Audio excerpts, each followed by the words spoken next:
আজকের গোপালগঞ্জ আওয়ামী লীগ একটি জরুরি সভা ডেকেছেন এবং সেই সভায় স্পষ্ট জানিয়ে দিয়েছেন যে সেনাবাহিনীর সাথে কোনো ধরনের পাঞ্জা লওয়া যাবে না, তাদের বিরুদ্ধে দাঁড়ানো যাবে না। সেনাবাহিনীকে প্রতিপক্ষ না ভাবার অনুরোধ জানিয়েছে।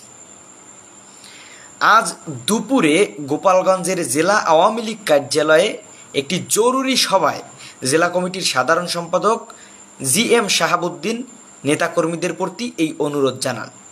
ওই জরুরি সভায় জেলা আওয়ামী লীগের সাধারণ সম্পাদক নেতাকর্মীদের শান্তিপূর্ণ আন্দোলনের জন্য আহ্বান জানান এবং তিনি বলেন যে সেনাবাহিনী আমাদের প্রতিপক্ষ নয়, তাদের কাজ করতে সহায়তা করতে হবে।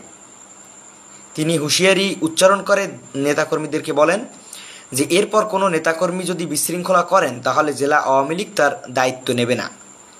তিনি জানান, অন্যান্য বছরের মতো 15ই আগস্ট জাতীয় শোক দিবস পালন করা হবে।